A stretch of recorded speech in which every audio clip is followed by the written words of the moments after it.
Kamu tahu nggak? Kalau hari ini kamu lagi nongkrong di kawasan pesisir Pluit atau Muara Angke, bisa jadi kamu duduk di atas bom waktu yang namanya tanggul laut plus tanah yang tenggelam. Yap, ini bukan drama sinetron. Ini real life yang terjadi di utara Jakarta. Kawasan utara Jakarta udah lama jadi sorotan karena serangan banjir rob atau air pasang laut makin sering mengunjungi. Jakarta Utara dianggap yang paling rawan karena letaknya paling dekat laut. Struktur tanggulannya udah kewalahan dan permukaannya makin menurun. Ada tanggul, ya. nah, terus tanggulnya kelep. Ya. Berarti tanggulnya juga udah lebih tinggi ya sebenarnya dari masjid tinggi. itu ya? Terus airnya ke sini nutupin masjid, sambil bangun ini. Ya, baru ngambil ini dia. Tadinya ini Ya. bekas gudang. Studi menyebut resiko banjirop di wilayah ini makin membesar karena kombinasi antara naiknya muka air laut plus tanah yang amblas. Di Pluit, Mutiara, dan sekitarnya, beberapa titik tanggang kadang udah kedodoran menghadapi air yang datang terutama saat kondisi cuaca ekstrim atau pasang besar. Salah satu fakta mencolok, permukaan tanah di utara Jakarta bisa menurun antara 7-17 cm per tahun di beberapa titik. Bahkan, penelitian menyatakan bahwa tanpa tindakan nyata, sebagian kawasan bisa saja tenggelam alias masuk zona yang lebih mudah kebanjiran parah. Tanggul di kawasan Pantai Mutiara, Jakarta Utara pernah jebol beberapa tahun yang lalu. Pemirsa, kondisi permukaan air laut di Pantai Mutiara Penjaringan, Jakarta Utara kian mengkhawatirkan. Tinggi air semakin mendesak tanggul yang selama ini menjadi pelindung dari ancaman banjir. Yang bikin tambah greget, tanah yang menurun itu bukan cuma karena laut yang naik, tapi karena manusia yang ambil air tanah secara terus-menerus dan beban konstruksi kota besar. Faktor besar lain yang bikin drama makin tebal adalah ekstraksi air tanah. Banyak warga dan industri di Jakarta memakai air tanah sebagai solusi cepat karena akses air bersih belum optimal di semua wilayah. Hal ini bikin ruang bawah tanah mengempes dan menyebabkan tanah jadi rapuh. Maka jangan kaget kalau di daerah pesisir utara, beberapa rumah atau jalanannya mulai miring atau retak. Ini bukan kejadian supernatural, ini efek subsidence alias turunannya yang nyata.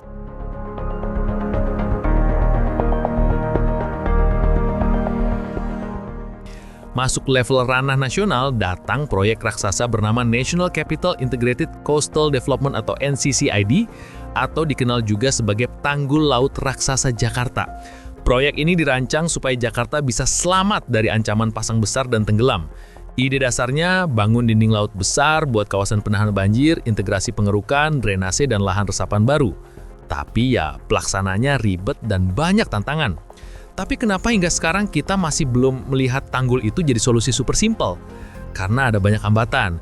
Biayanya gede banget, proyek diperkirakan puluhan miliar dolar, dan teknisnya kompleks. Belum lagi beberapa pihak menyoroti bahwa walaupun tanggul dibangun, kalau tanah terus amblas di bawahnya, maka tanggul itu sendiri bisa jatuh atau kehilangan fungsi utama. Jadi feel-nya kayak band-aid di luka yang terus melebar.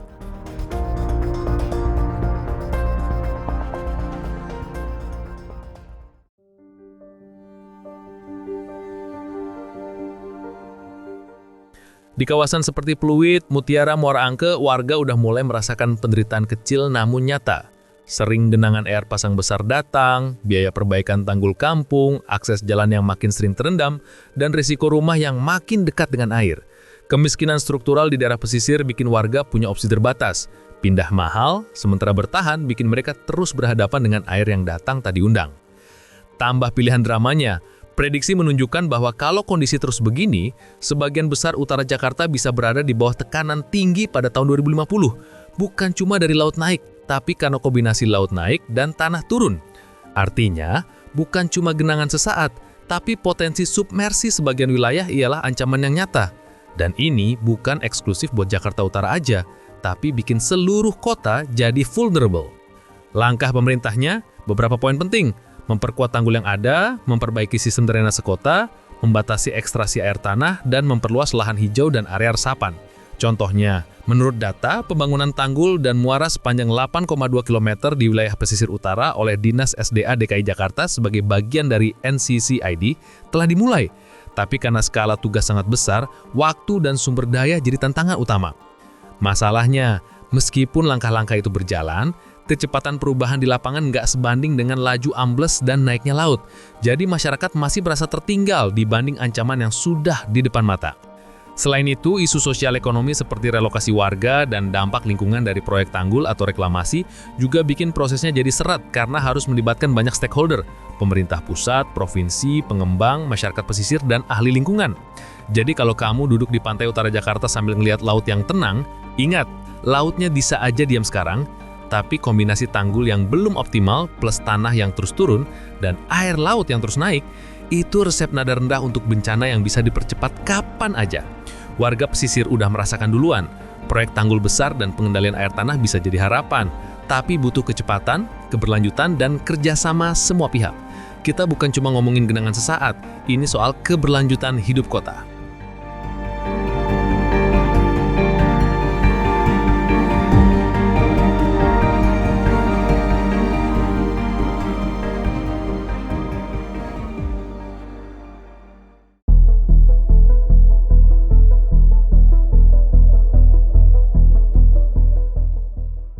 Jujur aja, kita harus berhenti denial. Prediksi Jakarta tenggelam di tahun 2050 itu bukan ramalan dukun, tapi hitungan matematika murni yang valid no debat.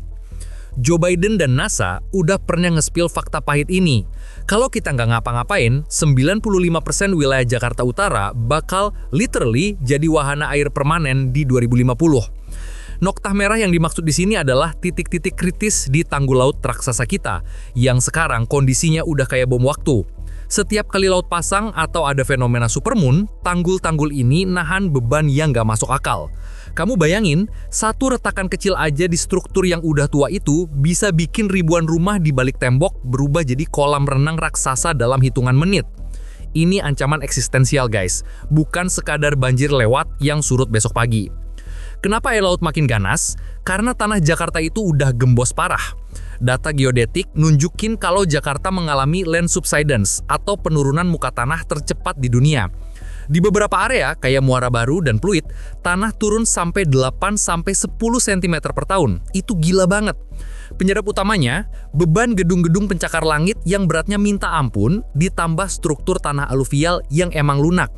Jadi, ibarat kamu lagi berdiri di atas spons basah, terus ditaruh beban beton di atas kepala kamu, ya pasti ambles. Akibatnya, sekarang posisi daratan Jakarta Utara tuh udah ada di bawah permukaan laut. Kamu jalan-jalan di sana, laut itu posisinya ada di atas kepalamu, cuma ditahan sama tembok beton doang. Ngeri kan? Kamu mau tahu siapa penjahat sebenarnya? Bukan cuma alam, tapi keserakahan kita. Penggunaan air tanah di Jakarta itu udah di level kriminal. Gedung-gedung tinggi, hotel mewah, sampai perumahan elit masih banyak yang nyedot air tanah dalam-dalam secara ilegal karena pasokan air pipa atau PAM nggak merata atau dianggap mahal. Ketika kamu sedot air dari pori-pori tanah secara masif, tanahnya jadi kopong dan akhirnya ambles memadat. Pemerintah udah coba ngelarang, tapi enforcement-nya seringkali lemah syahwat. Selama kita masih ngebiarin penyedotan air tanah ini jalan terus, mau kamu bangun tembok setinggi Titan, Jakarta bakal tetap turun ke inti bumi. Ini lingkaran setan yang bikin kita hopeless. Buat Gen Z yang tinggal di Jaksel atau pusat mungkin nggak relate. Tapi buat warga pesisir, banjir rob itu udah jadi tamu bulanan yang nggak diundang. Air laut pasang masuk ke daratan bukan bawa air jernih, tapi bawa sampah, limbah industri, dan penyakit.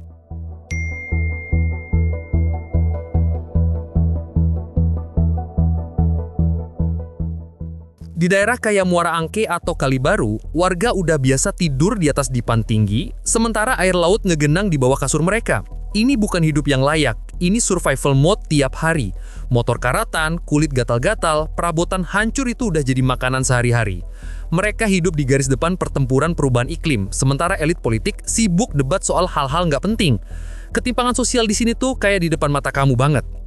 Coba kamu main ke daerah Pluit atau Pantai Mutiara. Di satu sisi, kamu bakalan lihat mansion mewah dengan yacht parkir di depan rumah. Tapi, di sisi tembok ada kampung nelayan kumuh yang tiap hari deg-degan nunggu air naik. Ironisnya, mau kamu kaya atau miskin, kalau tanggul itu jebol, ya abis sudah, air laut gak bakal diskriminasi. Air nggak peduli saldo rekening kamu berapa. Perumahan elit di sana juga tanahnya turun terus, jalanan sering retak, dan tanggul pribadi mereka harus ditinggiin tiap tahun. Ini bukti nyata kalau duit nggak bisa sepenuhnya ngalahin alam. Tapi bedanya, si kaya bisa pindah ke BSD atau Sentul kapan aja. Sementara rakyat kecil di pesisir, mereka kejebak di sana tanpa opsi.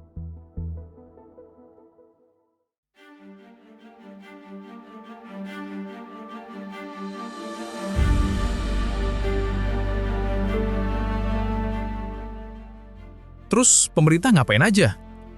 Well, mereka kerja. Tapi rasanya kayak nambel ban bocor pakai selotip. Dinas Sumber Daya Air SDA DKW terus-terusan ninggiin tanggul, bikin polder, dan masang pompa air raksasa. Tapi ini semua solusi jangka pendek. Tanggul yang ada sekarang itu sering bocor atau rembes. Mereka ibarat main kejar-kejaran sama waktu, balapan sama kenaikan muka air laut akibat global warming, dan penurunan tanah yang nggak berhenti. Kalau kamu lihat proyek tanggul di lapangan, itu sebenarnya pemandangan yang menyedihkan. Beton-beton dingin yang berusaha ngelawan kekuatan samudra yang infinite. Tanpa solusi radikal, langkah ini cuma nunda kiamat doang. Nah, masuklah kita ke the ultimate weapon-nya, yaitu NCICD, atau National Capital Integrated Coastal Development. Rencananya mau bikin giant seawall berbentuk burung Garuda, atau desain barunya yang lebih fungsional di Teluk Jakarta. Ini proyek ribuan triliun yang digadang-gadang bakal nyelamatin Jakarta. Konsepnya bikin bendungan raksasa lepas pantai yang bakal jadi kolam retensi air tawar. Kedengarannya keren, futuristik, dan ambisius. Tapi pertanyaannya, dari mana duitnya? Dari mana duitnya? kapan kelarnya? Keburu Jakarta kelelap duluan nggak? Banyak ahli lingkungan yang skeptis kalau proyek ini malah bakal ngerusak ekosistem Laut Teluk Jakarta dan bikin air sungai yang kejebak di dalamnya jadi comberan raksasa kalau nggak diolah bener-bener. Yang paling bikin miris dari semua ini adalah normalisasi penderitaan. Kita seolah-olah udah maklum kalau Jakarta Utara itu emang nasibnya banjir. Padahal warga di sana, kayak di Kampung Kerapu atau Muara Baru, itu manusia juga. Mereka bayar pajak, mereka warga negara. Tapi hak dasar mereka buat hidup aman dari bencana seolah diabaikan demi pembangunan properti komersial.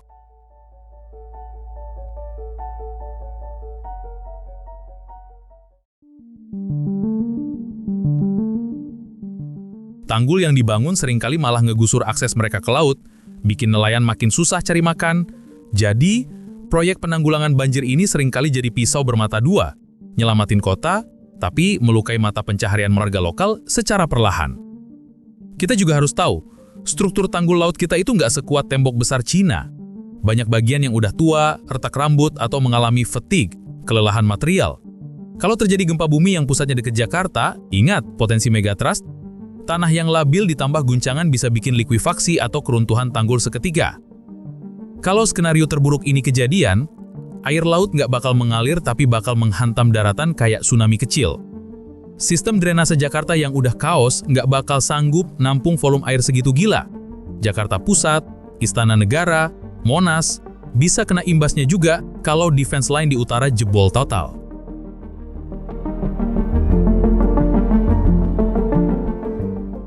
Kesimpulannya, Jakarta lagi ada di titik nadir. Kita nggak bisa cuma ngandelin pemerintah atau nunggu keajaiban. Gen Z harus mulai speak up soal isu lingkungan ini, kurangi penggunaan air tanah, dukung kebijakan tata kota yang benar, dan berhenti buang sampah ke sungai yang bikin sedimentasi makin parah. Noktah merah di tanggul laut itu adalah alarm yang udah bunyi kencang banget. Pilihannya cuma dua, kita berubah secara radikal dalam memperlakukan kota ini, atau kita bakal nyeritain ke anak cucu kita nanti tentang sebuah kota bernama Jakarta yang sekarang udah jadi histori di dasar Laut Jawa. The clock is ticking and nature doesn't negotiate. Jadi, menurut kamu apakah cukup dengan membangun tanggul besar dan bilang selesai? Atau kita juga harus memperbaiki kebiasaan ekstraksi air tanah, sistem drainase kota, dan pola hidup warga pesisir supaya ancaman ini bisa betul-betul dihalau? Komen di bawah ya. Apa yang kamu rasa paling penting supaya utara Jakarta nggak cuma bertahan, tapi juga bisa tumbuh kuat?